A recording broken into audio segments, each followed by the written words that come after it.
आध्यात्मिक गुरु, दार्शनिक तथा समाज सुधारक, मानवता के प्रतीक गुरु नानक देव जी की जयंती कार्तिक पूर्णिमा पर कोटिशः नमन एवं वंदन।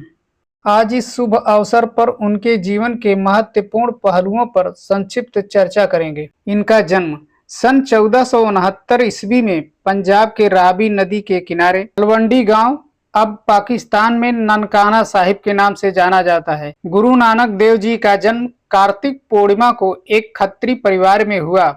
कुछ विद्वान इनकी जन्म तिथि 15 अप्रैल 1469 मानते हैं। इस तरह कार्तिक पूर्णिमा के दिन एक अलौकिक बालक का जन्म हुआ जिसका नाम नानक रखा गया। पिता का नाम मेहता कालू था, जो गांव के एक साधारण राजस्व अधिकारी थे, और माता का नाम तृप्ता देवी। बचपन से ही नानक जी के विचार अन्य बच्चों से अलग थे। वे कम बोलते और गहरी बातें किया करते थे। बचपन से ही दिव्यता की झलक उनमें दिखाई देने लगी। कहा जाता है कि उनके पिताजी ने उन्हें एक बार खेतों में काम करने के लिए भेजा, पर नानक जी वहां पर भी ध्यान में लीन हो गए। लोगों ने कहना शुरू कर दिया, यह बच्चा तो साधारण नहीं। वे छोटी उम्र में ही वो कहा करते थे, ईश्वर एक है, वह सब में है, बस उसे प्रेम से याद करो। इनका विवाह 16 वर्ष की आयु में गुरदासपुर की सुलखनी देवी से हुआ। इनके 2 पुत्र हुए जिनका नाम श्रीचंद और लक्ष्मी दास थे। गुरु नानक देव जी की आध्यात्मिक यात्रा। इनका मन सांसारिक बंधनों में नहीं लगा।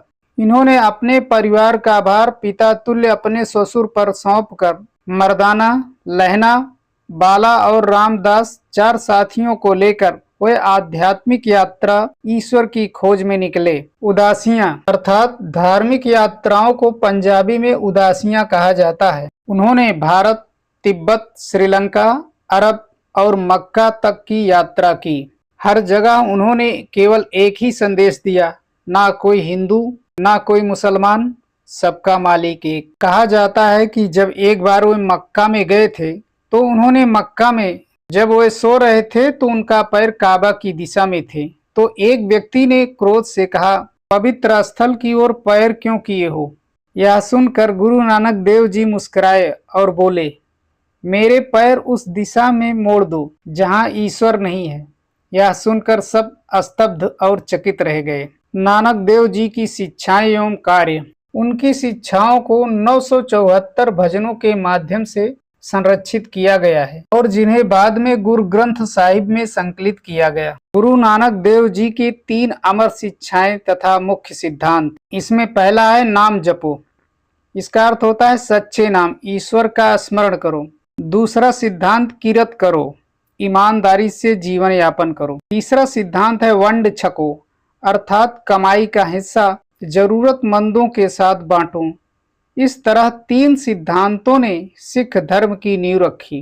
सेवा और समानता का संदेश। गुरु नानक देव जी ने लंगर की परंपरा शुरू की, जहां हर व्यक्ति चाहे वो अमीर हो या गरीब हो, संगत पंगत एक साथ बैठकर भोजन करे। उन्होंने कहा, सेवा से बड़ा कोई धर्म नहीं और प्रेम से बड़ा कोई कर्म नहीं। उन्होंने जाति, धर्म और ऊंच नीच के बंधन तोड़ दिए। उनकी दृष्टि निगाह में हर व्यक्ति समान था, क्योंकि हर प्राणी में वही एक परमात्मा रहता है। उन्होंने ईश्वर के बारे में कहा, एक ओंकार, अर्थात एक ईश्वर जो सबके भीतर विद्यमान रहता है। गुरु नानक देव जी का अंतिम वर्ष और विरासत। जीवन के अंतिम वर्षों में गुरु नानक देव जी वर्तमान पाकिस्तान के करतारपुर में, जहां उन्होंने एक नगर बसाया, जहां वे खेती करते, सेवा करते और लोगों को सच्चा जीवन जीना सिखाते। और 22 सितंबर सन 1539 ईस्वी में करतारपुर में वे परम धाम को पधारे। उन्होंने मानवता की सेवा करते हुए शरीर का त्याग किया।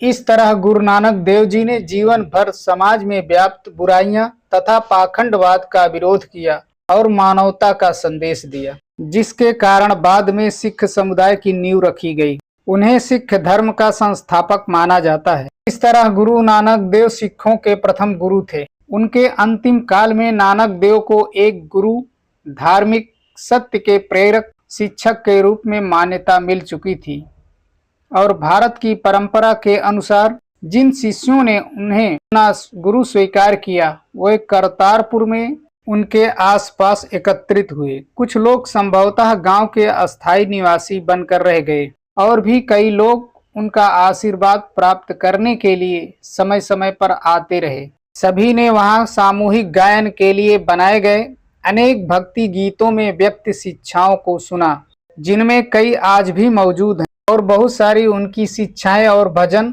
गुरु ग्रंथ साहिब में संकलित हैं। नानक देव ने अपनी मृत्यु से पहले अपने शिष्य लहना को आध्यात्मिक उत्तराधिकारी चुना, जो बाद में अंगद के नाम से जाने जाते हैं। इस तरह नानक देव की मृत्यु के बाद गुरु अंगद सिख समुदाय का नेतृत्व संभाला। हिंदी साहित्य में इनका योगदान। हिंदी साहित्य में गुरु नानक भक्ति काल में निर्गुण धारा की ज्ञानाश्रयी शाखा से संबंध रखते हैं। गुरु नानक जयंती पर विशेष समारोह प्रतिवर्ष कार्तिक पूर्णिमा पर बड़े ही धूमधाम से मनाया जाता है और नगर कीर्तन नामक एक भव्य जुलूस का आयोजन किया जाता है। गुरु नानक जयंती 2025 की जयंती को प्रकाश वर्ष के रूप में मनाया जाता है। 2025 में गुरु नानक देव जी की 556वीं जयंती मनाई जा रही है। यह दिन केवल एक धार्मिक पर्व नहीं, बल्कि मानवता, समानता और सत्य के उजाले का दिन है। आज भी दुनिया को गुरु नानक जी की वाणी याद दिलाती है, जो सबको एक समान देखता है वही सच्चा भक्त है। ईश्वर मन में बसता है, मंदिरों और मस्जिदों में नहीं। गुरु नानक देव जी का जीवन यह सिखाता है कि धर्म पूजा पाठ में नहीं, बल्कि दयालुता, सेवा और सत्य के आचरण में है। आज हम गुरु नानक जयंती 2025 पर यह संकल्प लें कि हम दूसरों की मदद करेंगे, सच्चाई और प्रेम से जिएंगे और हर दिल में एक ओंकार सतनाम का प्रकाश जलाएंगे।